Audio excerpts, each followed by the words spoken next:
What's up, y'all? And welcome back to Dad Needs to Talk. I'm your host, Robert, and today we have lots of chaotic storms brewing. And I finally got to check out Abbott Elementary. So let's get to it.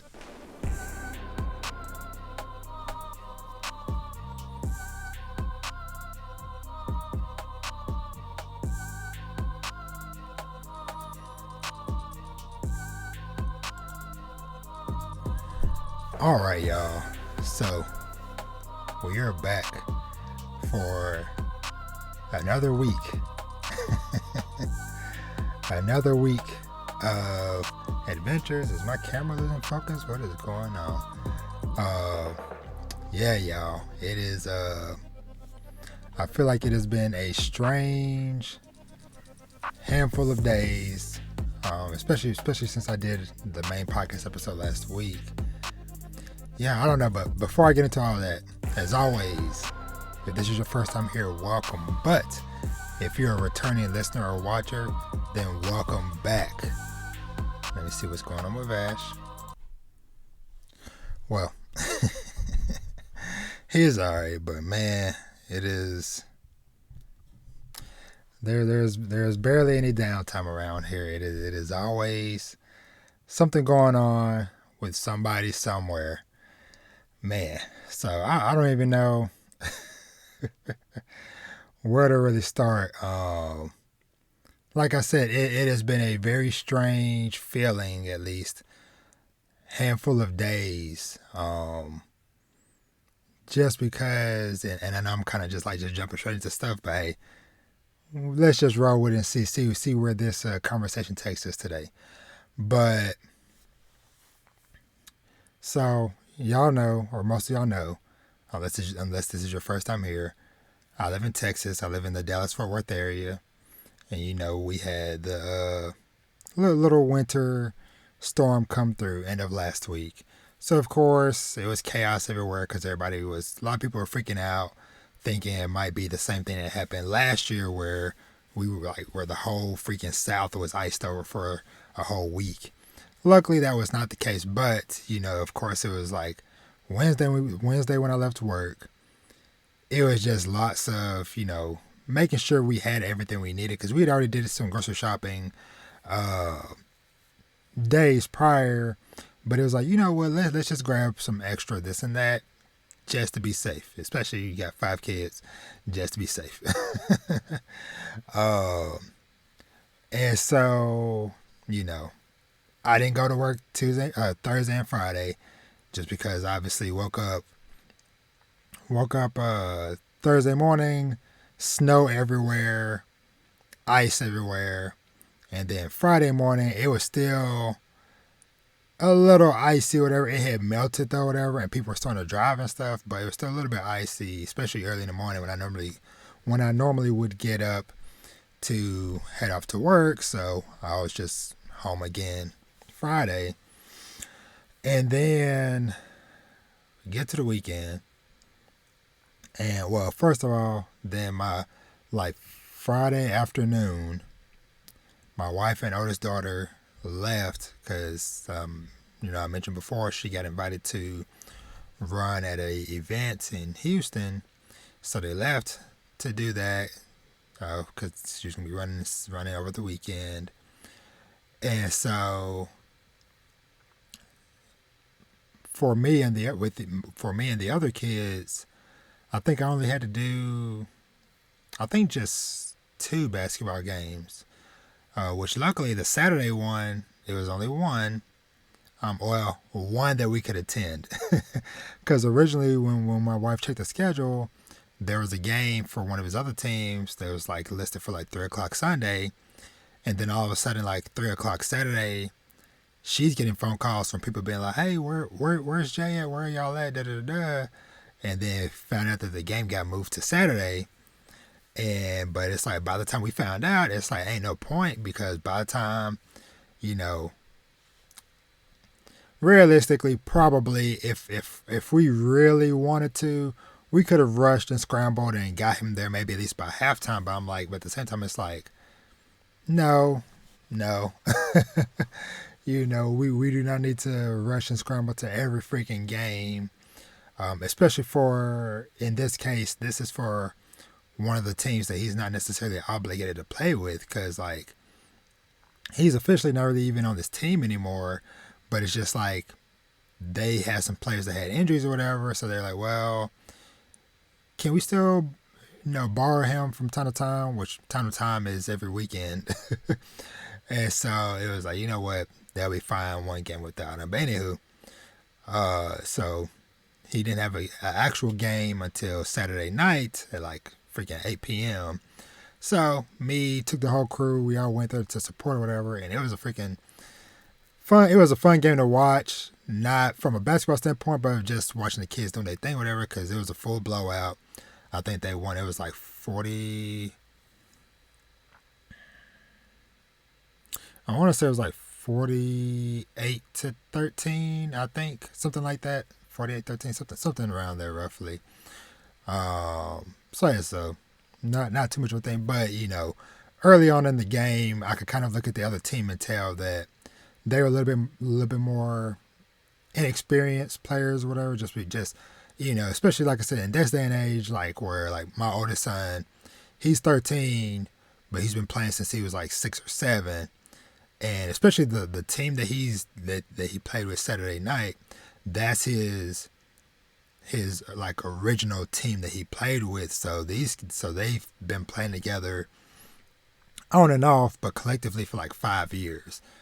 So, you got chemistry with kids that's been playing with each other since they were like 6 or 7 years old, and they're teenagers now, or preteens, But anywho, so did that game. And then Sunday, my daughter, she did freaking fantastic. I don't know what has come over her, like feels like since the new year started or whatever, but like, she's always been pretty solid at defense.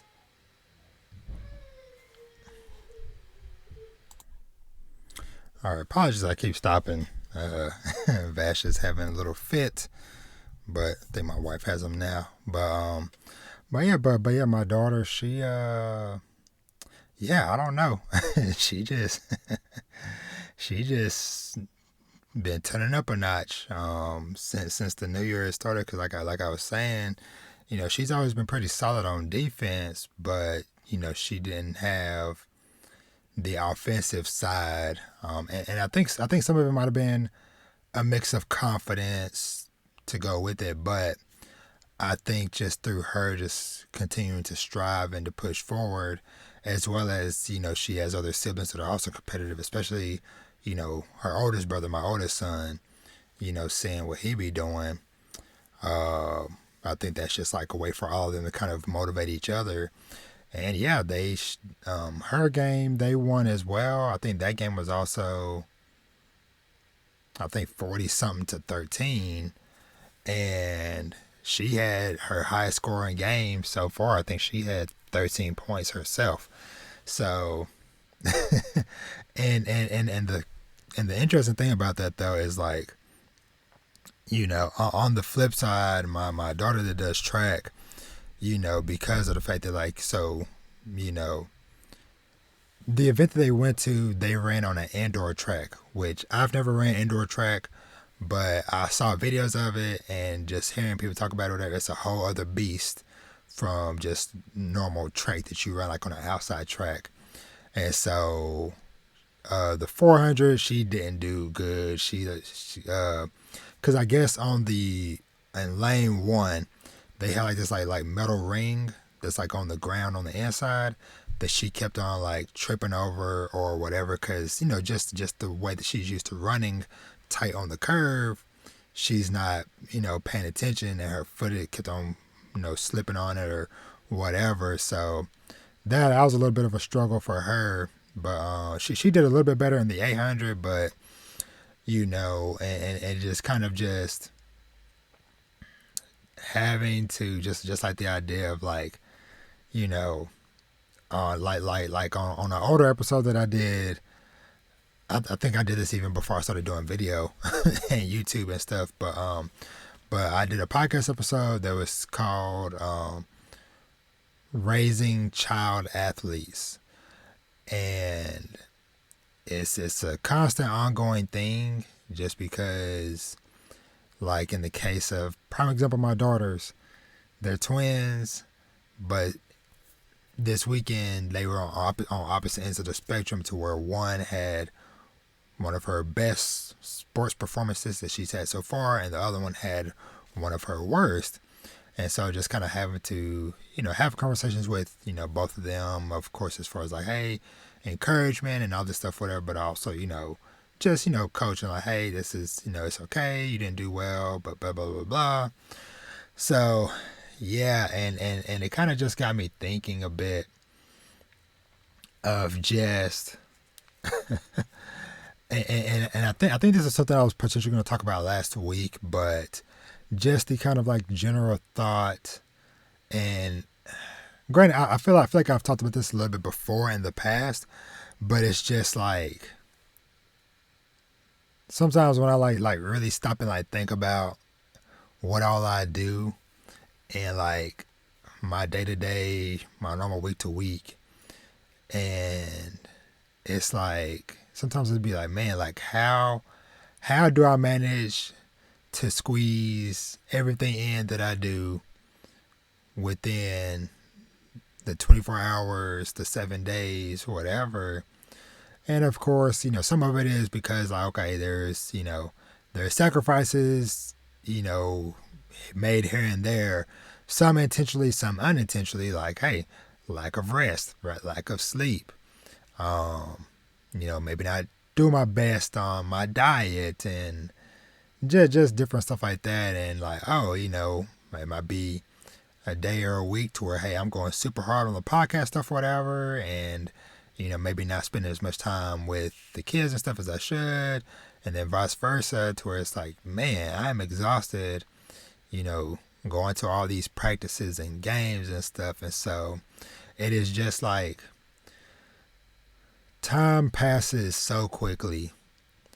Cause sometimes it's like cause especially because of the age spectrum I have of my kids, and it's like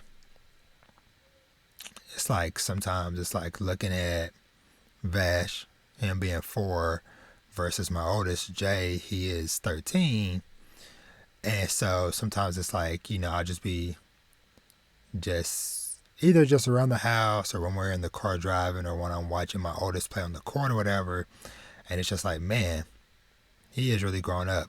And so sometimes it just kind of like comes to my mind. It's like, man, like what all have I actually taught you or imparted on you in the years that I have known him? Because like I've told y'all before, my 4 oldest kids, my wife had them before I met her.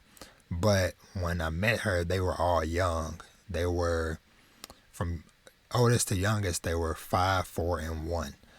And now they are 13, 12, and 9. And so it's like in these 6 going on 7 years, it's like, have I done a good job? Like have I been too strict or too lenient in some areas? And it's like, should I be spending more time doing XYZ or this and that? And then it's also like same thing like with Vash. Sometimes it's like he's 4 already. it's like not that long ago he could fit in the palm of my hand, or I could practically hold him with one hand. Now when I'm like picking him up, and like, he's just in the mood, or we're just hugging and I'm loving on him, or I'm, picking him up out my bed to go put him in his bed for the night or whatever. And it's like, now I have this long torso that I am holding. It is no longer this small person in my hand. It is now somebody who is like growing up, having his own personality and his own interests and stuff like that. And now it's like, now his feet are like, when I'm holding him, his feet are like dangling to my knees. And so it's like, crap, man, it's like he's gonna be in school hopefully by the end of this year, and yeah, it's just a lot of reflection that I do from time to time, and I don't know. Sometimes I kind of think like are there should I be allocating time differently? Should I be pursuing other stuff? Because I'll admit, even though I might not have the flashiest setup with my podcast and the video and all that stuff, whatever, like some people do, I still do put a lot of time.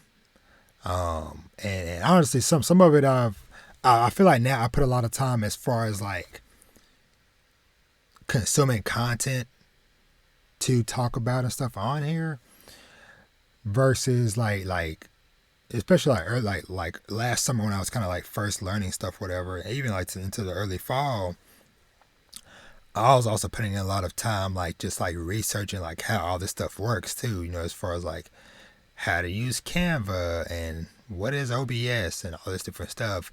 And I have kind of slacked a little bit on that front, but it's just because it's like now I'm putting more time and energy into creating. And so, but sometimes it's kind of funny because some days I'm like, man, I be going in way harder on the podcast and the YouTube stuff than what I do on my day job. But like I said, I kind of have that benefit because of the nature of my day job. But it is also a kind of like having to do a reality check sometimes of having a family the size that I do. My wife included. That is, another adult and 5 kids and a couple of cats to support. And it's like, I know if I probably really put my mind and time into it, I definitely could be working elsewhere, probably making way more money and stuff. But I am also kind of just like taking this time because, like I said before, it's like the last big job I had a couple years ago.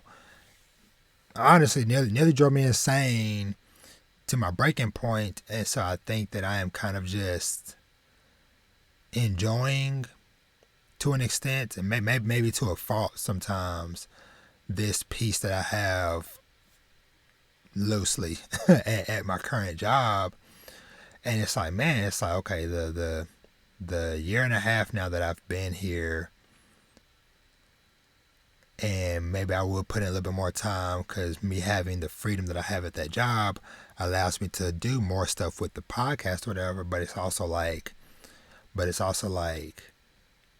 am I also putting myself in certain situations to where it's like, okay, yeah, kind of struggle sometimes financially, but it's like I probably shouldn't if I actually, allocated more into maybe getting a different job or pursuing other stuff that way or whatever. But I don't know.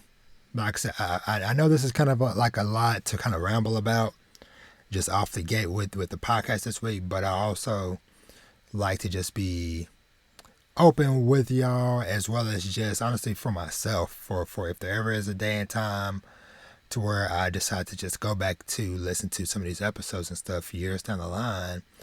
Just kind of want to be able to present y'all, my future self, where my mind was at this point in time of early February of 2022. But yeah, like I said, just a lot of stuff just always going through my mind. But we continue to push forward and hope for the best. I will say this weekend was like a prime example, or these last few days of me realizing sometimes, like, whenever I truly do have like a day off where it's like, hey, there are like, I don't have to do any sporting events for any of the kids, or if I do, it's like one game or something. And then it's like I'm realizing that like some of these days I am like sleeping a lot, don't have a lot of energy. Now some of that could just be, hey, I need to start working out more to get those things pumping or whatever, but it's also like, man, it's like, am I just like draining myself throughout most days to where it's like, okay, by the time I finally get a day where I can catch up, it is just so much that it's like, okay, I need X amount of days to also recover and recoup. So yeah, I'm just trying to figure out life. to be honest with y'all. But enough rambling from me. Just a couple of quick housekeeping things I want to touch on. One of which is I want to give a shout out. Let me see if I can pull this up. Let me fix it. So, a few weeks ago, I had mentioned that I got the awesome chance to do a international recording, but I didn't talk about what it was at the time because I wanted to wait until it was out. Well, now the podcast is out. It is a podcast I did with my buddy Philip from Lords of Dorktown podcast. They are a Australian-based podcast, and yeah, it was just like a super fun conversation to have. For one, just like, because at the time when we were recording, it was like 10 or 11 p.m. here, but it was like 4 or 5 p.m. there the next day there. And so it was like, by the time we finished recording or whatever, it was like 1 a.m. or so. And I was like, man, I got to go to bed. And it was like 6 p.m. for him. And he was like, all right, I'm just gotta go get dinner ready. So it was like just that perspective. He's also a dad as well. So just having some dad conversations, and talking about some of our favorite shows and stuff and manga that don't get as much love as I feel like they should be. A couple of those that we talked about was he brought up Golden Kamuy, and I brought up No Guns Life. So definitely two series that need more love. No Guns Life manga ended last year, so that's now a full complete series that hopefully I'll get to at some point, not too far along, or not too not too distant the future. And then Golden Kamuy, which that's also kind of in its final bits of the manga as well. And I think another season of the anime is also about to come out too. So but yeah, so that dropped, as well as, let me see if I can find this really quickly. Other cool, let me see. All right, and the other collaboration I did over the last week was my friends over at the Shonen Flop podcast. We got together and we talked about the manga Black Torch. Now, Shonen Flop, they, as you maybe can guess by the name, they primarily cover a lot of series that has been canceled in Shonen Jump. And so yeah, so Black Torch was one of those series that got canceled a couple years back. And so we covered it. So go check out that podcast episode to hear our thoughts on that series. And also go read it. It's, only 20 chapters, but they're, because the series released monthly, they are like 40, 50 page chapters. So just know that going into it. But yeah, that was that. I also did a couple more reviews since last week that most of y'all, if y'all subscribed to the podcast feed, y'all saw them. But I reviewed Volume 1 of Kaiju number 8, as well as, now with this one, I figured it was a good time to revisit this one because the manga just came back. So the manga for Kaiju number 8 has been on hiatus for the last month, because we just finished up a big arc, and we kind of getting back in the swing of things. So I figured, I was like, this would be a good time for me to go back and revisit the early parts of the series, and it was a fantastic reread. So go check that out, as well as I finally recorded my thoughts on My Home Hero Part 1. So yeah, go check those out. And I'm trying to think, do I have any other housekeeping things? Yeah, I don't know. Just be on the lookout. I'm pretty sure I probably forgot something. I'm gonna pop up somewhere. Somebody to show us something that I forgot. Now I will say, hopefully, fingers crossed, I have some stuff in the works coming up for the next couple of weeks of the month. So the podcast format might change a little bit. It might not be the usual covering the shows and stuff that might have came out that week. I don't know. I'm just gonna see how I feel, when those episodes and stuff come. But got more stuff brewing. Reminder, Fire Force is in its final phase, so I'm still planning on doing some type of a discussion episode or something when that ends. But I know it's maybe a couple chapters left, so who knows when I'm gonna drop that, as well as Undead Unluck chapter 100 is coming up soon as well. So me and the homie Scuba Steve from Inside Mind of a Blur podcast still got stuff cooking up for that. And yeah, and I just want to say also, even though I know I said I kind of rambled a lot up here at the beginning, but anybody that might have recently found me or discovered me through a lot of the Black History Month stuff that's going on in the community right now, and I guess like this part is kind of like a general thing for everybody, but I just know there was a lot of people in some of the Twitter spaces that I was in over the last week.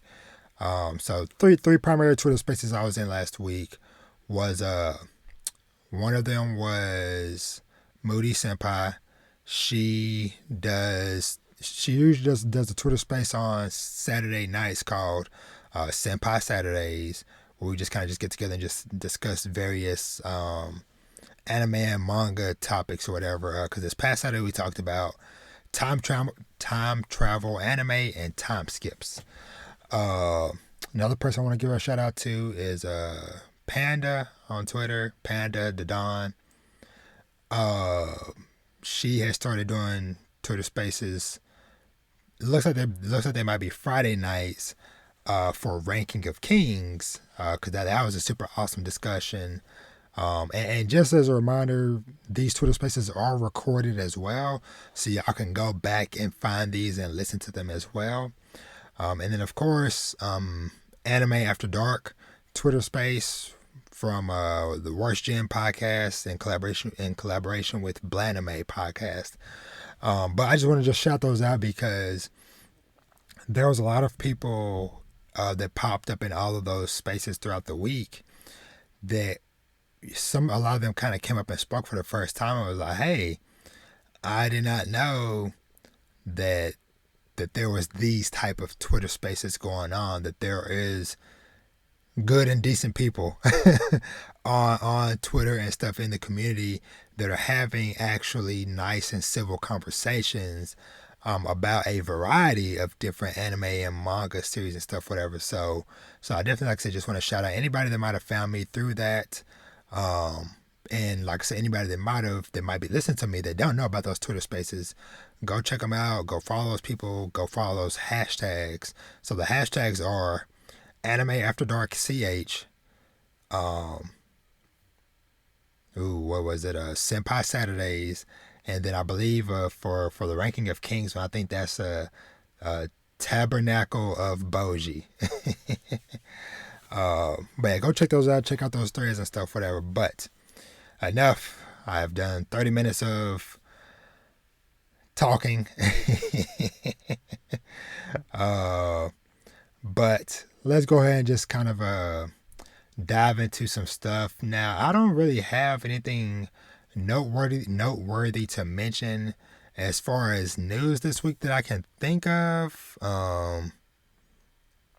Yeah, I don't think nothing really has come up. But yeah, but I just want to give it just a quick shout out, real quick. Game wise, I'm not gonna go into too much because I talked about it a lot last week, and I definitely will probably do like a whole separate review thing once I'm done. But I'm still playing Pokemon Legends. I think I'm like 30 something hours into it now, and still loving it, still enjoying my time with it, and I am glad that it has hooked me because, as most of y'all know, that's listen to the podcast. Don't talk about games that much, but I want to try to continue like just like what I did with Guardians of the Galaxy a few months ago. When I find a game I'm enjoying and it's got its hooks in me, stick with it and see it through. Just because with how much media I consume in a day or in a given week, between all the anime, TV shows, manga I'm reading, and stuff, whatever, it's like if I don't stay consistent when I'm playing a game in that, it can quickly get lost in the shuffle. So I definitely want to, and I think because I also kind of have a sort of timeline in my head of I want to have this game finished before the end of next week, before the 18th, because Horizon Forbidden West is coming out. And I definitely don't want to stop Pokemon and then go to that. I want to complete Pokemon, at least like the main story of it, and then, be able to kind of still play around with it and stuff, whatever, but like have like the main story and stuff done, and then be able to move on to and fully focus on Horizon. So, but yeah, Pokemon still awesome, still trucking along. And shout out to Mike Check Waifu. Over on their Patreon, they are doing a forgive me, what is it called? Let me look it up because I don't want to butcher it and get it wrong. Okay, I believe it's called The After Story. But they're going to be doing a Patreon episode soon where they're going to be talking about their thoughts about Pokemon Legends Arceus. So, yeah, go check them out. Go support that. Go support them. So, on to what I've been watching, and honestly, one of the many reasons for me coming up with this title is that I feel like a lot of media I consumed this week, anime, manga, heck, my life, it has been either chaos is already kicking off, or it's some calm before the storms, or some chaotic storms just jumping straight into stuff. So, I want to start off with something a little bit more chill before I jump into before I dive into the deep end of some of the crazy stuff I've read and watched this week. So let's take a look at this. So, a bright spot in all the madness that I watched this week is a show called Abbott Elementary. Now, this is one I've been seeing on the timeline for the last month. Didn't have any clue about it, but the only thing that I knew was that it had what's his name? Tyler James Williams, aka the guy who as a child played Chris and Everybody Hates Chris. So, of course, I'm seeing just people talking about the show, and of course, I'm just seeing lots of GIFs and memes with him from the show, like looking at the camera or whatever. And so, basically, it is a sitcom show that follows, what is the synopsis for it? It follows a group of dedicated, passionate teachers and a slightly tone-deaf principal who find themselves thrown together in a Philadelphia public school where, despite the odds stacked against them, they are determined to help their students succeed in life. Though the incredible public servants may be outnumbered and underfunded, they love what they do, even if they don't love the school district's less than stellar attitude toward educating children. So, yeah, I love this show. So, well, I guess by the time y'all see this episode 7 will be out. But as of now, I just watched episodes 1 through 6. And they're on Hulu. And this show is just such a freaking fun watch. Because I watch, normal TV here and there, but it's mainly been stuff like, Peacemaker and things like that, like Marvel shows and DC shows and movies or whatever. So it's been a while since I've like really sunk my teeth into like an actual like a TV show or whatever, especially one that's like a sitcom like this.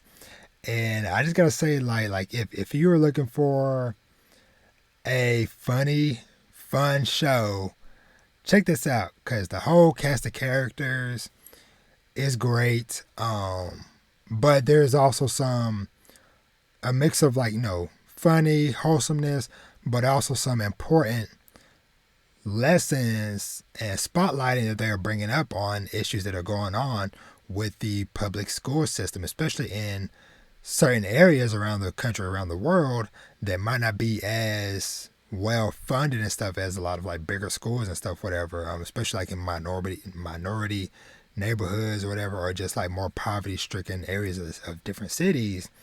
And so, the episode 6 kind of touched on the whole idea of like having a gifted program and how, on paper that sounds good, but then it's, kind of start getting into things of like, well, now students are feeling like they're not good enough or they're feeling alienated because this group of kids get to go on to do all these extra projects that they don't get to do. So that was an interesting episode. As well as, I, I just love, I'm gonna just call him just Tyler. Guy from Everybody Hates Chris, but his character's name is Gregory. Oh, so Gregory. So he comes in as like a substitute teacher because if I remember correctly, I think that the kids pretty much like ran off the teacher. Yes, that's right, because most of the teachers that come to the school, the kids are so crazy whatever that most of them end up retiring or just quitting after a short period of time.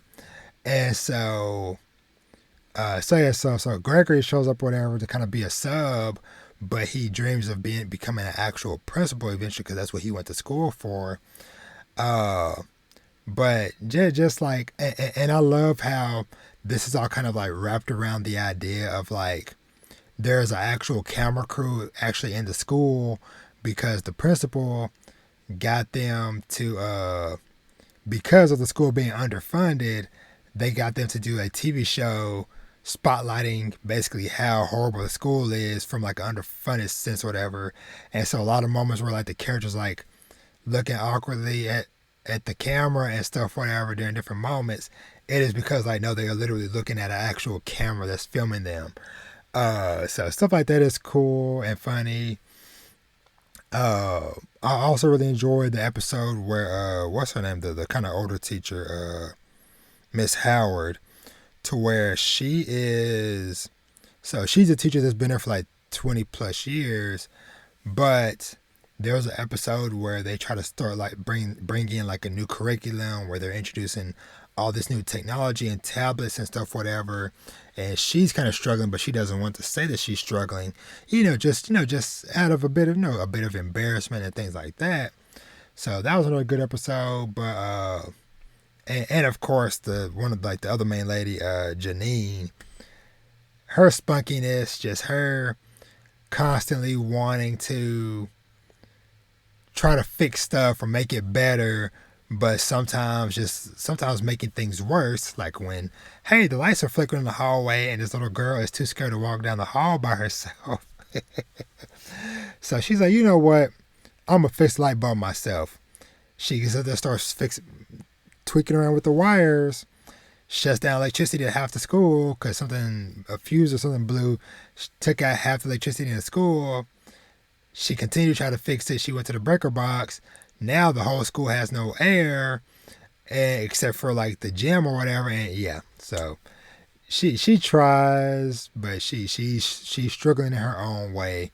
But yeah, this has just been just like a fun cast of characters to follow. So I just wanted to bring it up because I'm like, I always like to try to put y'all on to fun and new stuff that I'm watching, reading, playing, whatever. So yeah, so definitely go check out Abbott Elementary. Like I said, I'm watching it on Hulu.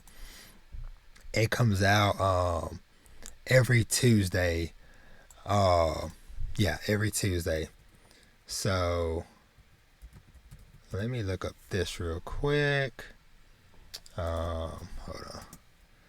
So, next up, man. So, I just caught up on the last couple episodes of Peacemaker.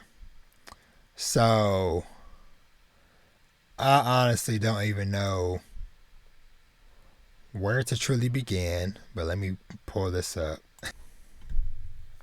So, Peacemaker. Episodes 5 and 6. Man. So, yeah. Talk about things escalating. So, whoops, sorry. Whoops, sorry. Good Lord, I can't get my stuff straight. So, anywho, so this episode, or these episodes, it was just so much insanity happening.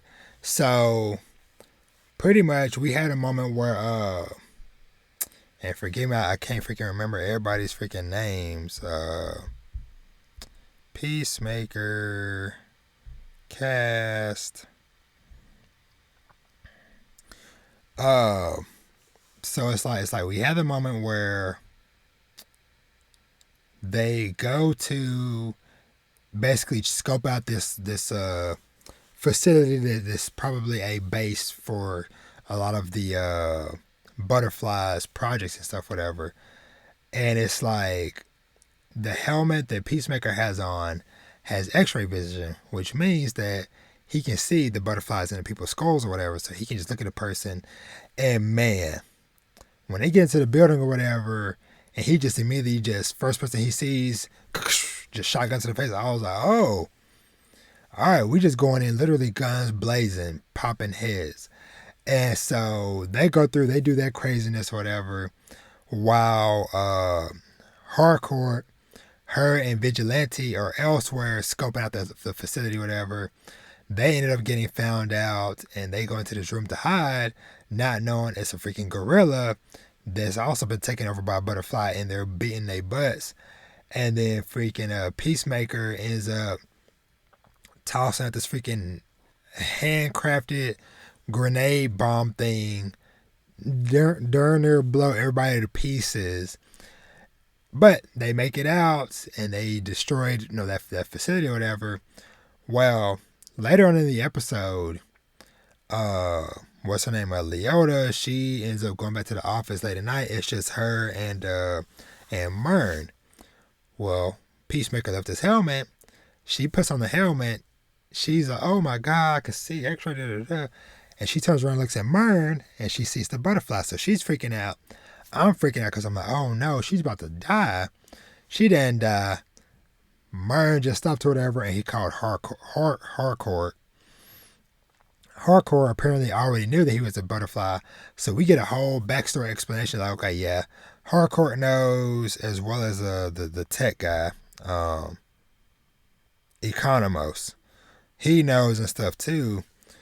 And so, yeah. So now it's like that little group of people know what's going on. Meanwhile, Peacemaker, him and Vigilante are at his crib. And this might be the next episode. But anywho, they're at his crib or whatever, chilling whatever. And the butterfly that Peacemaker has captured whatever starts trying to communicate with Peacemaker. And so while all that's going on or whatever, the detective Song, she basically ends up letting Peacemaker's dad out of jail because they find out, okay, hey, his prints didn't match, yada, yada, yada. And then they get a warrant to go get Peacemaker. And so that turns to a whole other situation to where Peacemaker and Vigilante escape from the crib, but freaking stupid Vigilante had the butterfly in the jar strapped to his back. And so as they're climbing trees and he's like goofing off and stuff like that, he falls out the tree, lands on the jar, it cracks, the butterfly gets free and takes over the detective Song. And that leads to her summoning hundreds of other butterflies to Earth or wherever they came from. And by the end of the episode,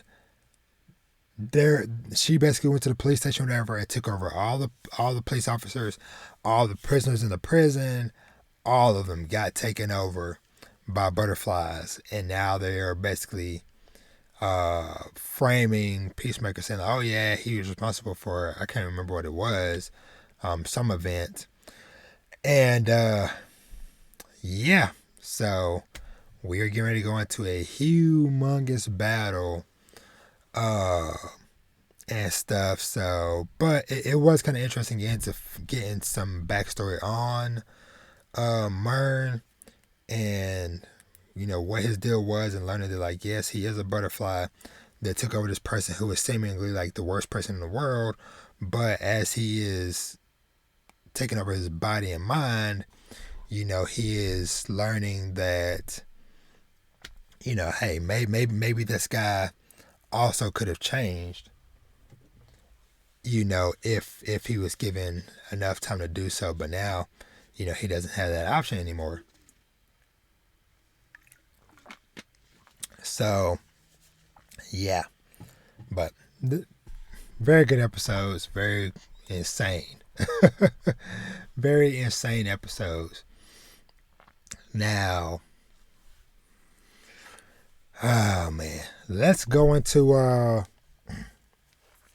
now I probably won't talk about this too long, because I ended up actually doing a separate video on this again, but I'll still just touch on it again or whatever. But Ranking of Kings episode 16, which, matter of fact, if y'all are watching a video of this, I'll probably just link it in the thing, whatever, in the corner on the video, YouTube video.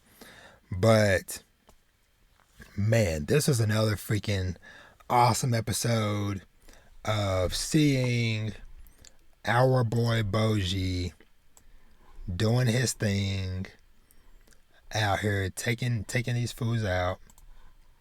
Let me see if I can find my little thing. Whoops, let me pull it up. Yeah, this episode, man.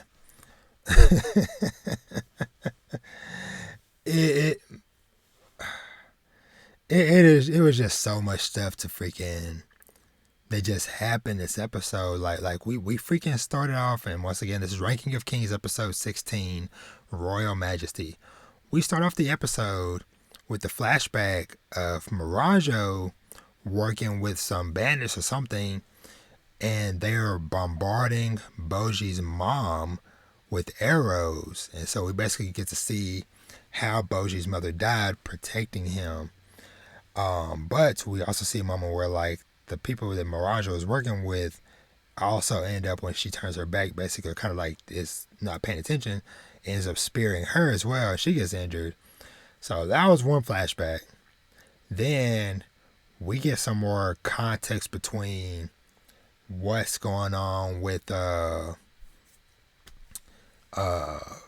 both King Desha and Gigan, and learning that they both kind of have some intertwining stories and stuff.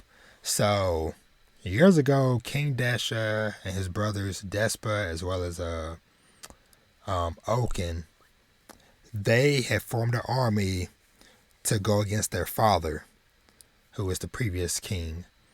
And one of the mercenaries that they hired, or one of the people they hired to join their group, was Gigan. But Desha them's father had hired basically a bunch of like orcs or whatever race Gigan is. And so they used one of the little like green kids as bait to get the horde to come, and they ended up trapping them all in like these crazy pitfalls and stuff, and just like slaughtering dozens of them while also still torturing this child. And of course, Gigan gets mad and he starts killing people on Desha's side. And of course, that leads to Desha having to take down Gigan. And now he's labeled as a traitor. And freaking Desha killed the freaking kid. Now, this show is brutal, as we have all seen, but I definitely was not expecting them to just murk the kid like that, but they did. And so, it kind of just, like I said, just gave just really good context of like, hey, why both of these guys, what their issues are with each other, as well as just like more characterization behind both of these characters into who they are and things of that nature. And so Desha and Gagan are charging at each other, or to be more accurate, Gagan is charging at Desha. Desha's readying up a lightning bolt, and he throws it. Our boy Boji jumps in there and just intercepts the lightning with his sword, and it was just such a cool moment, just seeing Boji just run in and just stop it, like he Shanks showing up to stop the war.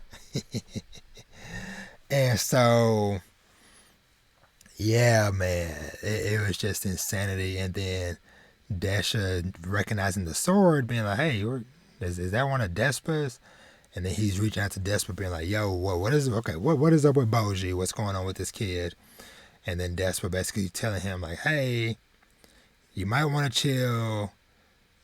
Don't fight Boji because you're not gonna win." And it's like, whoa, all right, hey, put more respect on our on a young prince's name. But yeah, so that was just really dope and really cool to see happen. But basically, when Desha ends up leaving, and he ends up recruiting Gigan to join his army, as well as the pack of the little dog beast things. So yeah, I am just like, okay, what the heck is about to happen next? But this was just like such a freaking good episode all around. Now,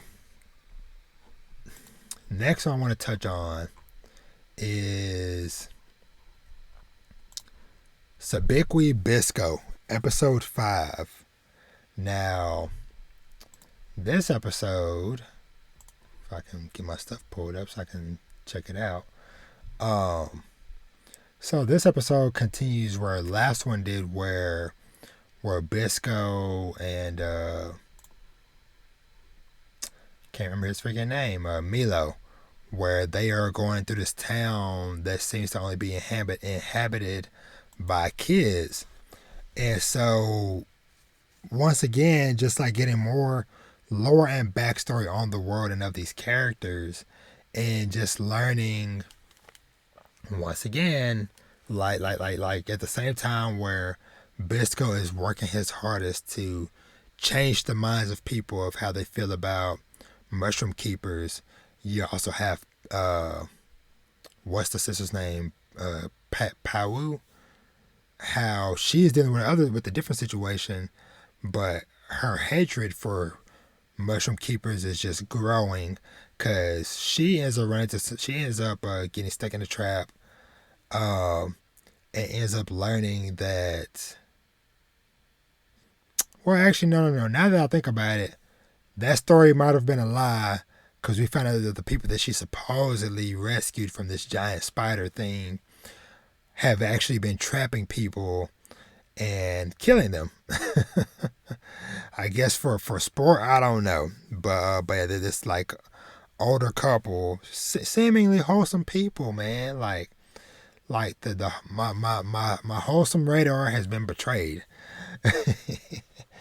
But yeah, so the story that they originally told her was that, like, years ago, a mushroom keeper came through claiming that he would help nurse the people back to health, but he was actually running a secret experiment on them or whatever, and that's what made her get more angry about, like, okay, see, I knew I can't trust mushroom keepers. But then on the flip side, like I said, you have Bisco and Milo in this city full of kids, and so it was interesting just like hearing how a lot of their parents basically were lied to by the governor dude of the big city that they escaped. Hold on. Sakibui Bisco. characters, but basically just learning that that guy. Yeah, I can't find his name, but basically like the head guy of the city, uh, Kurokawa, finding out that basically he lied to their parents, saying that all the kids had rust, and that basically he has medicine for them, but they got to work to earn it, and so all the parents pretty much left to go work for them, which you find out that all the people that we saw that's been wearing like the pink bunny heads and stuff whatever in town are these kids' parents. Um and Milo ends up finding out that like, nah, y'all don't have rust. It's just some other disease that he ends up like that healing all the kids in the whole city from whatever this like minor disease is, you know? And so that happened, and then we had these freaking, oh man, that it just continues to be a cool thing about this show that I just really love seeing is just like some of the like absurd things they are going up against. Like, you know, we've already seen the freaking giant,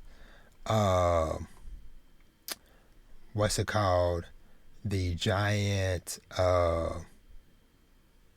like crabs and the hippos with mounted guns on their backs. To now this episode we had freaking what was it? I think it was giant blowfish. I'm trying to see if I could find.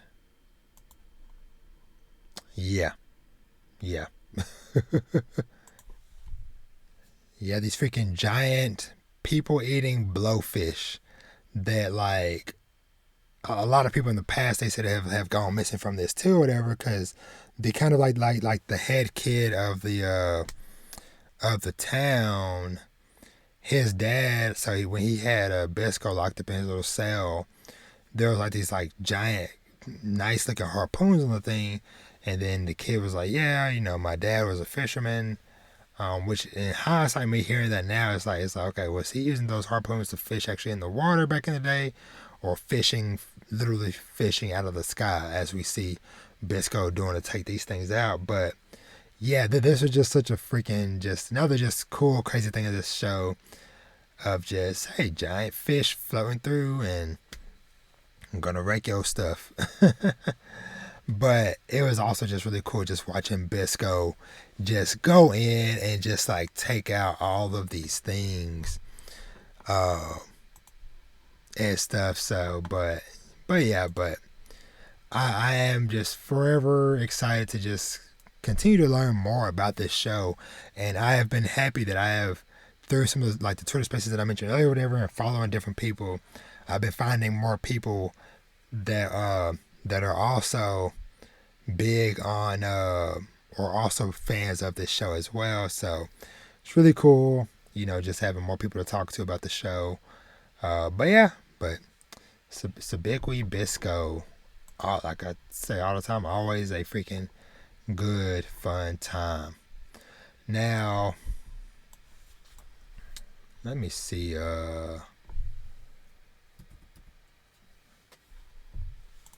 Let me see. Trying to see if I can find. I don't think I have it. But anywho,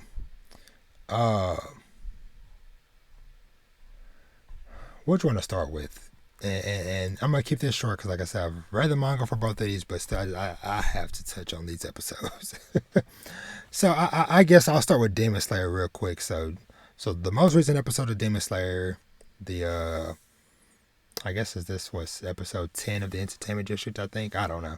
Well, whatever episode number this is,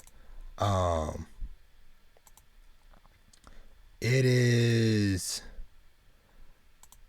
This episode was just like another freaking insane showpiece for the series, because like it's like how is the animation episode 10. So how is the animation consistently just going up a notch every freaking episode?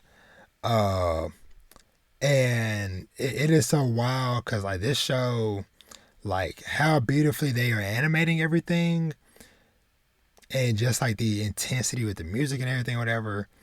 It is so good that even as somebody who has read it and I know how all this stuff is going, I know the outcome or whatever, there are still moments to where it's like has bigger and greater impact. Like example, when Tanjiro gets freaking stabbed through the bottom of his mouth. When I saw it, I was like, whoa, I don't even remember that happening in the manga. But of course, I went back afterwards and I checked and I was, oh yeah, it was there. I just don't remember. And granted, that's been 2 years ago now too. Or actually longer because the manga ended 2 years ago. This was from, so this episode had covered chapters, I think it was like 93, 94, 95, something like that or whatever. And the wild thing is, for those of y'all that are only watching the anime, is that after next week's episode, so next week's episode is going to be a 45-minute season finale. That will only be the halfway point in adapting the series, because the last part of the episode should end with chapter 99 of the manga, and the series overall had 205 chapters. So yeah, so y'all are gonna get at least minimum 2 more seasons of Demon Slayer for the next however many years. But just the intensity of everything, like seeing freaking Zenitsu doing his freaking Godspeed attack and just how that was animated, and just so good. And I went back and I like glanced at the chapters that's going to be in next week's episode. Man, it is going to be some really good, some really hype stuff. I cannot wait to see it. Now, last show I kind of want to touch on a bit. I think maybe we'll see. I might think of something else for that afterwards, but I have to also talk about Attack on Titan. Once again, I have read it. I know how this is going to go. But they did such an amazing job with this episode of doing Ymir's backstory and just how all that was portrayed to when she first turned into a Titan, and her history, and then seeing the 3 daughters who the walls are named after, Maria, Rose, and Cena, and all that stuff, to Eren convincing Ymir. It's like, hey, it is okay to make the choice yourself. After 2,000 years, you've been waiting for me. I'm here to embrace you. Let's go through this. And then when she wakes up and you see actually see the light return to her eyes, and then we cut back to actual present time and see the little like millipede thing, founder thing, attached to Eren's head, and the rumbling starts. And it was just so freaking awesome to see with the music, and just like I love the effect of, once it happened, the rest of the episode or whatever was, everything was just like a little bit shaky screen wise, because you freaking have millions of titans that are free, millions of colossal titans I should say, that are free from the walls, that are going out to set on their path of destruction. And just the monologue from Eren at the end, where he is speaking to everybody. He's like, children of Ymir, this is Eren Yeager. Man, chills, real chills. But yeah, they just did such a fantastic job with that whole episode. I fully watched it twice now. I watched it yesterday by myself because my wife was still out of town. I was like, even though, yes, I'm a manga reader, I can't wait, but I can't wait. But we watched it again. I watched it with her a while ago before I recorded. And yeah, just like her reaction to stuff, whatever, was awesome. But yeah, just been super dope. Just seeing all this stuff just coming to life. Just really, really, really coming to life. Great stuff. Great stuff. And I guess just like some just other anime, just like quick round off thoughts, whatever.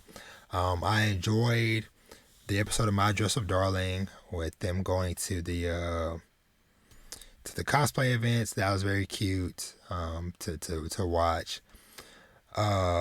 I am still, and I said this before, but it's like strongest sage with the weakest crest. Something about it, I feel like it has found its place as like a comfort anime for me to watch Saturday mornings.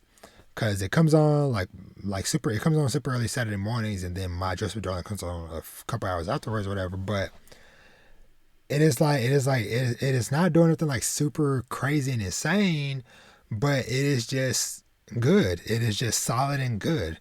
And sometimes that is enough, you know. But that was another fun and good episode of that, as well as episode 2 of what's it called, a Salaryman Club, the badminton one. Because this episode they actually did a match against another corporation, and so they lost, but it was just really cool just getting to see the character dynamics and stuff of, like, you know, how them doing the team stuff works versus how the people that are doing the solo matches and stuff, and then just kind of getting to see a little bit more about these characters and stuff, and what they do and what they're about. So but yeah, so that one is still 2 episodes in, still going pretty good. But aside from that, I don't think I have much else watching wise that I want to really talk about. Let me see, I'm just kind of just going through one last little pass just to see if there was anything else. I did check out the first episode of the Shenmu anime. I enjoyed it. Now, granted, I have no affinity or history or whatever with the game series Shenmu. Only thing I know about it, I told this to somebody on Twitter earlier today, whatever. It's the only thing I know about it is that, you know, it was like a semi-open world where you go around doing odd jobs, and he enjoys driving a forklift. But this episode was seeing like a lot of like martial arts and stuff, whatever, which I enjoy. But like I said, it's just like I had no context for anything else in the show, so I'm like, you know what? This is something I could probably squeeze in and watch, you know, in my rotation whenever I have time. So, but yeah, Shenmu, okay, is the best way I can put that. And also a shout out to Tokyo 24th Ward. Now, this 5th episode, I also just watched that too. I feel like, okay, we're kind of coming back, because it feels like each episode is kind of like, oh, okay, I'm interested. I'm interested. But this one, I enjoyed seeing how they were trying to handle, how each of them was trying to handle this situation of Red's friend making the bomb for this personal ship or the, but just like getting more insight and background as far as like why he's doing it and stuff, for aside from just, oh, my friend just randomly decided to make a bomb. It's like, no, there's got to be more to it. And so Red doing his investigation and stuff, whatever, and finding out more evidence. But unfortunately, Green ends up getting the snipers out and killing him. And, you know, and it's like right at the moment where it seemed like, okay, no, he kind of came around and he was possibly not going to do it. It was still just sad, you know. And I'm curious, like, how that's going to affect their friendship and stuff, whatever. So, because more than likely, it's probably going to be up to Blue to try to, like, reconnect everybody and stuff. So, but yeah, but Tokyo 24th Ward, really good, really solid. Now, it's getting late, but let's go and let's dive into some manga talk. Okay, so this week on with the Manga Talk section, I'm gonna start off at least just kind of just shouting out or showing off or talking about a new pickup I got in the mail. So this is one I saw somebody purchase over the weekend, and I was like, I see a manga called a journal of my father. Hey, this is Dad Needs to Talk. I need more stories about dads, about parenting, all that stuff, whatever, within manga. And so I looked into it, read the synopsis, and I was like, I gotta find this and check this out myself. Even though I can already tell this is probably gonna F me up emotionally. So, just reading the synopsis a little bit. Oops, sorry. Know thy father. After well over a decade's absence, Yoichi Yamashita's journey back to his hometown to attend his father's funeral. As the relatives gather and the stories flow alongside the drinks, Yoichi's childhood starts to resurface. The spring afternoon, playing on the floor of his father's barbershop, the fire that ravaged the city and his family's home, his parents' divorce, and a new mother. Through confidences and memories shared with those who knew him best, Yoichi rediscovers the man he had long considered an absent and rather cold father. So, yeah, and so it says a sensitive and intimate story of a family history from the creator of A Distant Neighborhood, The Walking Man, and many more. So, yeah, judging by the synopsis, like I said, this is probably going to really F me up, because I feel like in general this would, but kind of going back to what I talked about at the beginning of the episode with just like trying to find the balance of like, okay, am I doing enough? Am I teaching my kids enough? You know, am I spending enough time with them? And then it's like stories like this, it's like, you know, how will my kids look back on me? You know, when as they get older and stuff, you know, so that's like one reason why I really wanted to get that, but I'm gonna save that for when I kind of clear out some of the stuff I'm kind of working through now, and then I want to get to that for sure. But yeah, so that is definitely a big one on my list. But okay, so let's see. So this week, let's start with Dr. Stone, manga chapter 228. So this chapter, and I am so happy that they didn't tease us around for several chapters or whatever. They just jumped straight into it or whatever. So we pretty much learn, and the crazy thing is like, so the culprit behind quote unquote Y Man is the petrification devices themselves. Now that was definitely not on my potential reveals bingo card I had for Dr. Stone. That the same device that they've been dealing with all this time is what's behind it. Now it seems like you know, there's some type of AI technology within the devices, but they collectively make Y Man, and so we see like this freaking humongous area on the dark side of the moon that is just covered in nothing but freaking petrification devices. And so, yeah, that was just freaking insane to see. And what was it? Hold on, let me see. What did Senku say? So yeah, so Senku pretty quickly ends up piecing it together. He's like mimicking my voice, huh? The only ones who could have tried to screw us over with that false transmission were you guys. And he's like, I know you can talk using radio waves, whether in English or Japanese, And then we see the petrification device, the one that's in the capsule, say yes.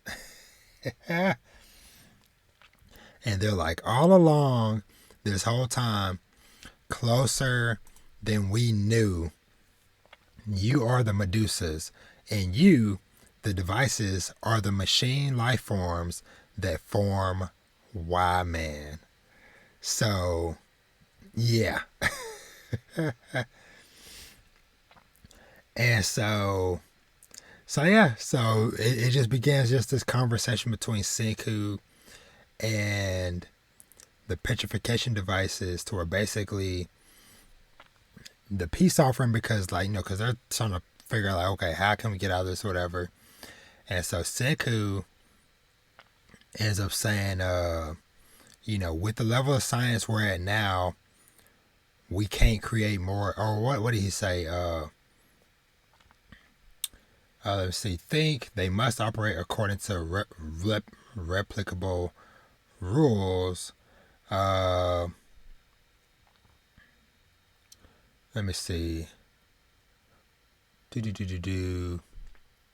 So these things, like any other organism, consider living and surviving to be important. And he ends up saying, we can replenish your life force by providing new diamond batteries. And so, yeah. And I'm not going to go into every freaking little detail with this, whatever, because if you don't know already, read the chapter. If you have read the chapter, then you already know what's up. But it was just so freaking insane,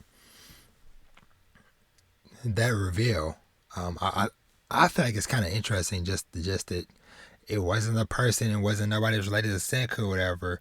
But I am curious for next chapter, because it looks like we're gonna get a flashback, because the petrification device says now comprehensive communication of information about turning you to stone several millennia prior will be divulged. So we have to go back to the beginning and potentially see how all this came to be, because it's like clearly somebody had to have made this in the first place. Because it's like, yes, maybe, clearly they've taken on thoughts and a life of their own, but somebody had to create that technology to begin with. Now, that part I'll be curious to see and learn, like, okay, is this going to loop back around to still maybe Senku invented something when he was a toddler that he threw away, but it got its own sentience, and who knows, but this was just like a really crazy and interesting reveal for what Y-Man was. And so moving right along from there, I want to touch on just a very little bit of My Hero Academia chapter 342. Now, this one started off pretty crazy, because it was like, and this title of this chapter was The Extreme Quiet Before the Storm. Now, a little shady business was going on at the beginning of the chapter, because we had these couple of characters that was like civilians that were chit-chatting about, hey, we got new orders. Basically they're informants for All For One, and they were told to basically to stir up stuff within the shelter or whatever. But throughout the chapter or whatever, we see eventually the heroes and stuff kind of come out and be like, hey, we're about to go to war, or all this stuff, da da da da. And so this chapter mainly focused on just like a lot of characters just kind of like coming to peace with what they are about to jump into next with this war that's coming. And it was really nice just seeing Deku and Uraraka finally getting to talk for a bit, as well as Shoto telling Bakugo and Ida them about, his situation with his brother and how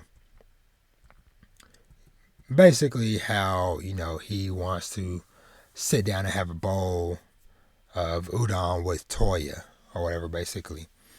And and the chapter pretty much ends with All For One, or we kind of skip ahead a little bit where it's like the day of the operation, and All For One just saying, "Shall we?"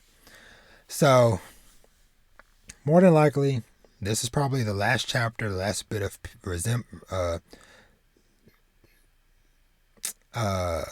resemblance of peace that we might see in the series for quite a long time, I feel like, because we had the craziness of the last big fight with Shigaraki them, and lots of characters died there, to going into the that led into the Toya Dabi stuff, whatever, and then that led into what happened with Rogue Deku, and then the Lady Nagant, and Star and Stripe, and Shigaraki coming back, and now we've had like a few chapters of kind of like downtime, whatever, but we about to ramp right back up into it. And I'm curious, like, how this is gonna pop off. Like, is it gonna immediately get to the ish, like, soon as the next chapter drop, or starts, whatever, or it's gonna be like a little bit more build up to it. So, but yeah, that was freaking just freaking crazy. Got to touch on this a little bit. Jujutsu Kaisen, manga chapter 174.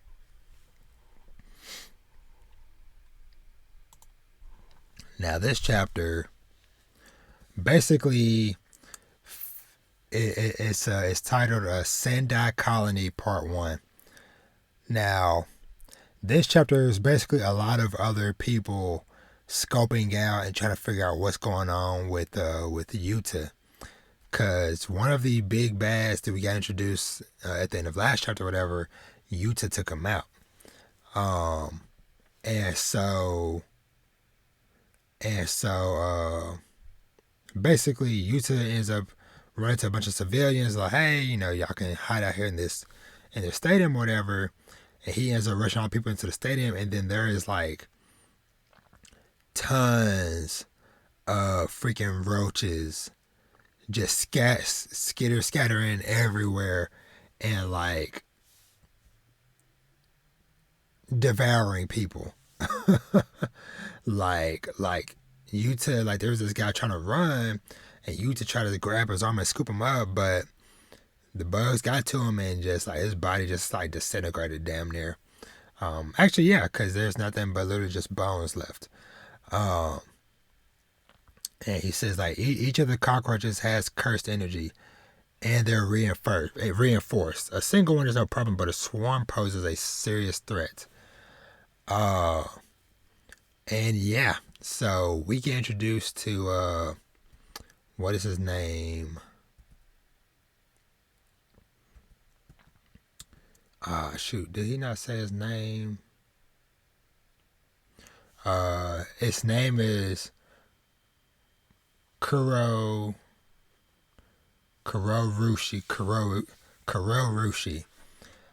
And it's freaking roach thing, creature person thing, that apparently was kind of like laying low because of that old guy that Yuta had took out last chapter. The roach was laying low because the roach couldn't deal with whatever the other guy's abilities or whatever is. But now that he's gone, and we get the little floating thing that's like gives that information. Says Kuroshi has an endless appetite, and eating stimulates parthenogenesis. Having just awakened, its fantasy of starving, which is why it's on the hunt now. And we kind of also get this like little moment where Yuta is thinking,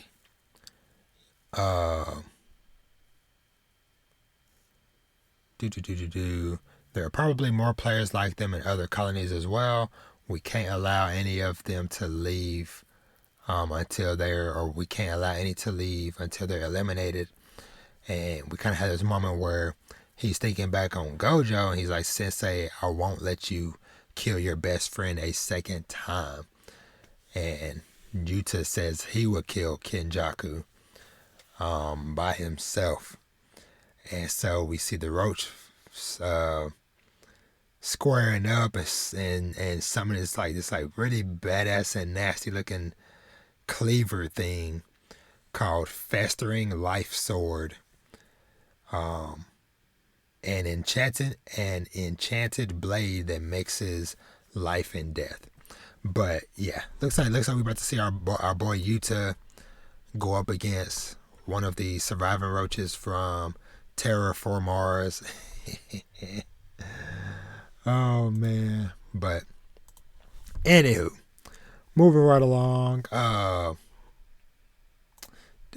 Do I even have anything to really say about One Piece this week? I don't think, honestly. It's just like okay, One Piece 1039. Just gonna super quick thoughts. I'm kind of scrolling through. Yeah, pretty much it is just continuation of Big Mom being super OP. And Kid and Law once again reaching deep into their pockets for even more final attacks. Last straws. How many times have they said that? But Big Mom pulls out some freaking humongous spirit called a Mother's Visit Cannon. 3,000 Leagues of Misery. And yeah, that thing goes in and starts wrecking stuff up. And so we see Law jump on top of freaking Big Mom, stab the sword into her, and activate it and just penetrate straight through Big Mom, straight through Onigashima into the ground on the earth below the floating island. What's it called? Puncture Willie. So I don't know. Then Kid comes in with some big, what is it called? Some type of giant gun thing to Big Mom's face. But yeah, so we'll see how that goes. But that's pretty much what this chapter was. I don't really have much else to say or speculate on the chapter. I want to, let me see which one. So it was good having Kaiju number 8 back. So chapter 55. Let me see. So this chapter of Kaiju number 8. So this was basically just kind of like the aftermath. This was setting up stuff going on forward. So of course now with Isayo, with him being gone, now Narumi is, I think, gonna be taking his place as the main person in charge, at least for the time being. But one thing I appreciated with this chapter, and I feel like it was perfect timing for me, is that when I went back and I read volume 1 of Kaiju number 8 again, with the context and looking back on, where the series is now, and then going back to those earlier chapters, I definitely did miss the early parts where he was just a cleaning person. And I loved that this chapter started off with the cleanup crew trying to figure out how they're going to handle cleaning up all these freaking giant kaiju ants and all this stuff, whatever. And just seeing how just that whole little squad is still kind of sticking together, doing their thing, especially the main head guy or whatever. I like how, because hold on, what did they say? Let me pull up something real quick. Yeah, one of the guys says,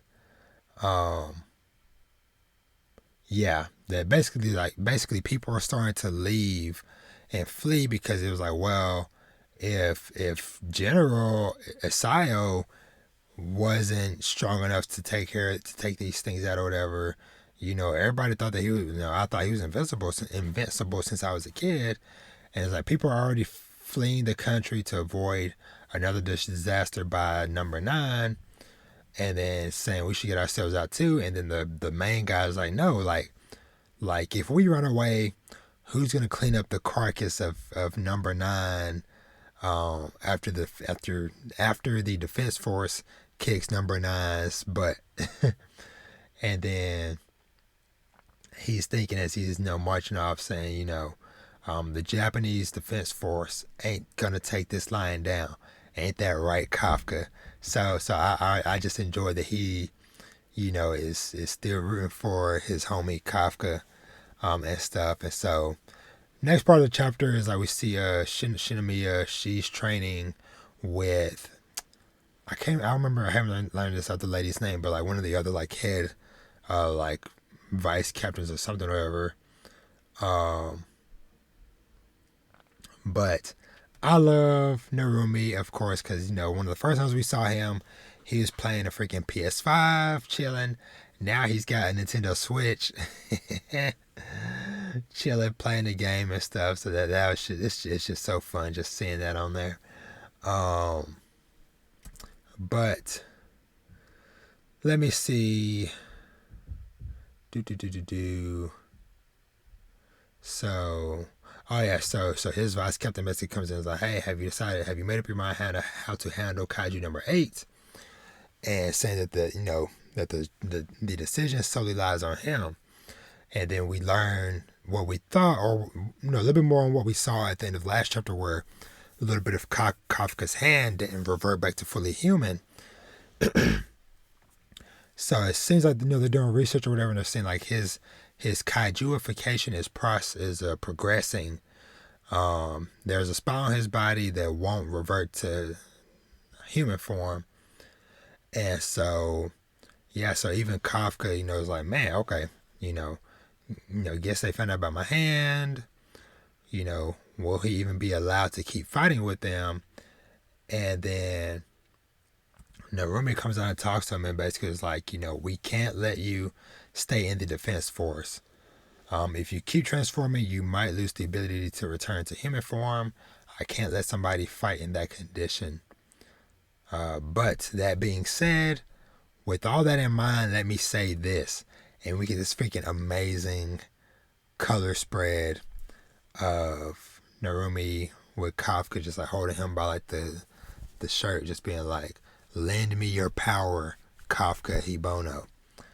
And he's like, I don't give a damn if you completely turn into a kaiju, I'll just kill you myself. But he said what matters most is neutralizing number 9 by any means necessary. And so they're kind of plotting and planning their own little thing. So I'm curious like how that's gonna go. If it's gonna be like if Kafka's gonna be completely like on a search mission now, like on his own, or how is that gonna play out? And so he, Narumi tells him like, all right, from here on out, the defense forces, it's the defense forces' turn to strike back. And then we end the chapter with the vice captain for Squad 3. He has part of Kaiju number 10, and it's like giant chamber tube thingy or whatever. And so, very curious, like what is going on there? Is he gonna try to talk to it to get information? Is he gonna use it to make new weapons or whatever for himself? What exactly is his plan? So I'm curious to see what's gonna happen with that. Now, a couple more manga things I kind of just want to touch on a little bit. Shout out to freaking Sakamoto Days. Like, this chapter 57, man. This chapter, they're still on the plane, and immediately we get introduced to a freaking annoying dude whose name is Jay Erk. Jay space ERK. When I actually sat there and thought about it, I was like, oh, jerk, just a jerk. And his nickname is Kill Baby. He even wears a freaking headband that says Kill Baby. He's 28 and this is his 5th attempt at this exam. And so just watching him trying to bully Sakamoto and Shin, and of course a lot of people, other people on the planet is like, oh my god, he's trying to intimidate the new guys again and stuff. But somebody who's a flight attendant or whatever, she basically says like, hey, there are several basically like administrators or test people hidden amongst the crowd, and all of them have these bullets with JCC inscribed on them, whatever. So you need to acquire one, and so it basically turns into a one for all on the freaking plane, to where she basically tells them like, because one of the guys says like, hey, are we able to kill the test people? And she's like, yep, of course. If you are able to, that is. And she was like, all right, everybody have a nice fight. And freaking just tons of weapons, from shotguns to machine guns to bats with nails to everything, small blades, a spatula, a pen, all that stuff. And so like this chapter looks so freaking good and clean, with the way some of these people just springing into action. So many of these panels look so freaking awesome, of just people just doing crazy stuff. What's his name? Kill Baby got taken out because he ran up on the flight attendant lady, talking about, you gotta be kidding me. How am I supposed to fight with this? And he has a spatula, and he runs up on her. She hits his hand, spatula flips out his hand. She grabs it and she like slices and slits his throat with the spatula. This one, we had like a really cool one that I love, where like somebody jumps up on somebody's head, and he is literally standing on the back of the dude's head, and like one foot is like on his shoulder, other foot is like on the back of his head. Gun aimed behind him, just black, takes him out. So just so many freaking cool moves and moments and stuff. And then I still really want to know more about like the new girl that's like nervous and worried about Sakamoto them and stuff, because she's also a rookie or a new person trying to get in. She looks over at Sakamoto. Only thing that he is given is a pen, and she's like, oh my god, what a cruddy weapon, he's gonna be a goner. And she rushes over to try to help him. Sakamoto goes to work like he's John Wick, just stabbing up old dude, and everybody is shocked, and he's like, it's a good pen. So I am like, okay, hey, I should have known that this wasn't gonna be like, no, I already knew it wasn't gonna be like a normal school thing, because they're all freaking assassins. But it's like they still surprised me and took it a step even further, and just out of nowhere, just like, all right, hey, while we're on the plane, we're not even gonna wait till we land. The exam has already begun. Actually, kind of reminds me, I guess, like it would have been like Hunter x Hunter, where that first exam kind of started out when they were on the boat, and it was like, oh no, the test has already begun. So I enjoy stuff like that, to where it just kind of keeps you on your toes, and like I said, lots of action and crazy moments and stuff. So I am just very excited and interested to see that continue on. Now, another chapter that literally went from like 0 to freaking 200 was Undead Unluck, with chapter 97 titled Rotten Bastard. Now, the main thing with this chapter I just want to mainly just talk about is the imminent danger that is happening, that the situation that we were thrust upon. So somebody notices like, the earth is slowly but surely moving towards the sun. And so of course they're like, okay, like what is going on? There's something changed. And so the book says that says Hold on, what did he say? Shoot, where did it go? He says, and so, in less than 3 months, the earth will be swallowed by the sun. So of course they're like Apocalypse. That's the book's name, Apocalypse. And so the chick, she's like, "What have you done? What is going on?" And he's like, no revolution hasn't been added, but you see, you all went after the seasons that kept the earth in order and killed 3 of them. As a result, you've thrown the planet out of balance, and it just so happened to get something similar to revolution in motion. And so he just continued to cackle on, and stuff, whatever.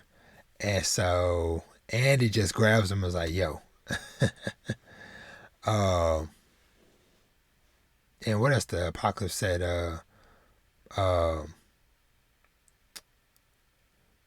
Let me see. He said, "I don't care if you kill me. My work in this loop is done." Think about it. Before the next quest on April 1st, the Earth is going to be plunged into the sun and cease to exist. That means no more rewards for you guys. You better prepare for the worst.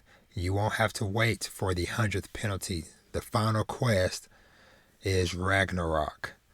As we get just like the super awesome panel of Apocalypse there. And yeah. So, and it also looks like with everything kind of out of source, whatever, it looks like time of the day has sped up as well, cause they were like, hold on, like it was just night a second ago and the sun is already coming up.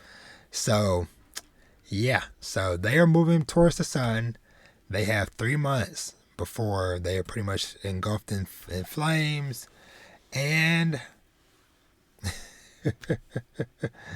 yeah, so it is just the insanity of what they talking about this chapter, whatever. It is just like 0 to 3 million in a freaking heartbeat.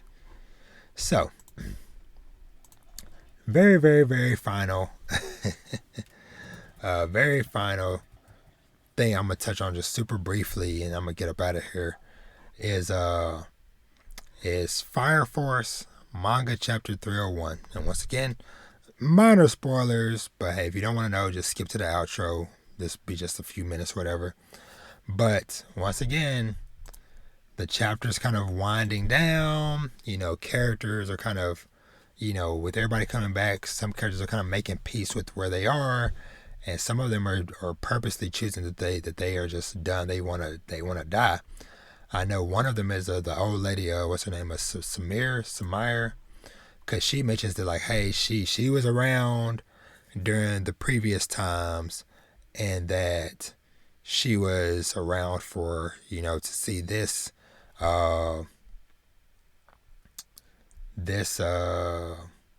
cataclysm.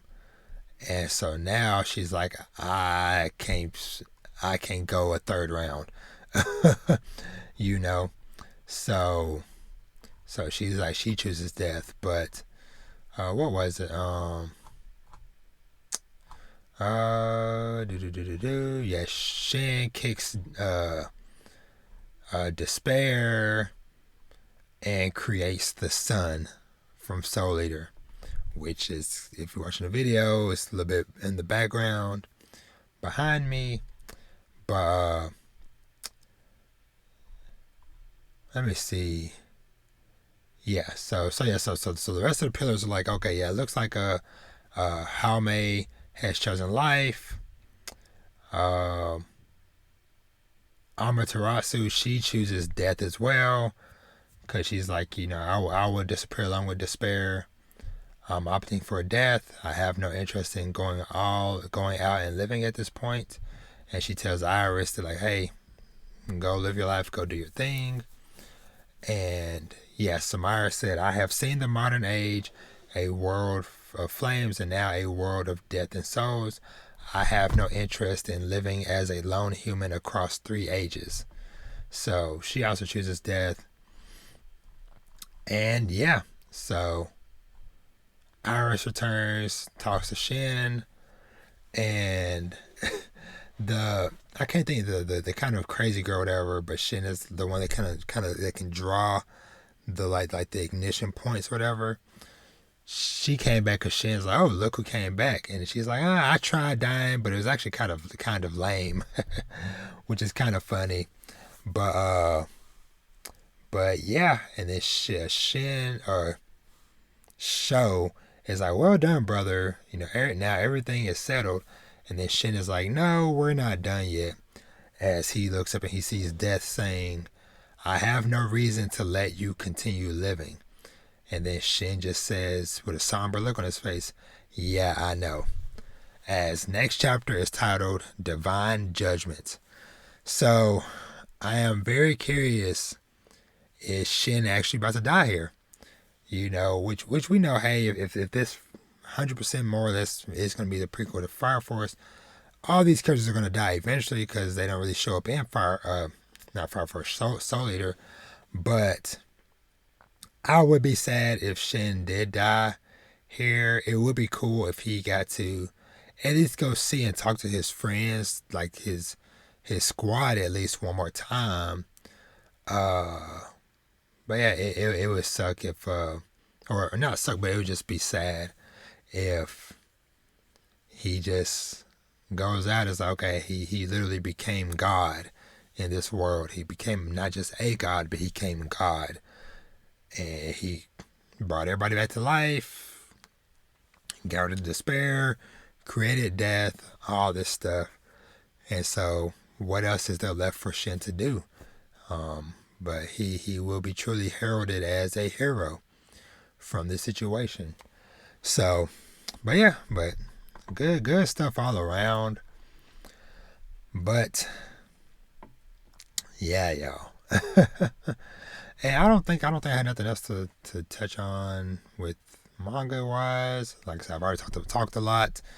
So let's go ahead and just bounce up out of here and get going. So, as always, thank you for listening and or watching. I am your host, Robert, and this has been Dad Needs to Talk. If you're not already, make sure you go check out the website, dadneedstotalk.com, which is the central hub for everything that I do. Go subscribe to the Dad Needs to Talk YouTube channel so that you can, get the podcast in video form, as well as any other content and videos and stuff that I do that don't end up having the audio put on the podcast feeds. And speaking of which, make sure you're subscribed, followed, whatever, to the podcast on whatever your preferred podcast service of choice is. And also, hit me up on social media. Reach out to me via Twitter at Dad Needs to Talk, on Instagram and TikTok. I'm at Dad Needs to Talk Podcast. And yeah, that's gonna be it. Like I said, I have lots of stuff in the oven cooking for the days and weeks to come, months to come in some cases with some stuff. But just be on the lookout. I got some pretty cool stuff planned. So it's finger crossed that, things get to go through and come to fruition. But I'm gonna end it there. I'm tired, it's late, got a busy day tomorrow. But as always, thank y'all so much for the support and all the love that y'all continue to give me. And like I said, make sure y'all go check out some of those Twitter spaces and stuff that I shouted out earlier. Saturdays with Moody, the Tabernacle of Boji with Panda the Don, and Anime After Dark with Worst Gen Podcast and Blanime Podcast. And yeah, with that, your boy is out. And just remember, as we always say, and especially with this being self-care month, treat yourself to something nice, read some manga, watch some anime and TV, play some video games, and most important of all, live your life. And with that, I am out. y'all be easy. Don't have too much fun without me. I'll catch y'all next time. Peace.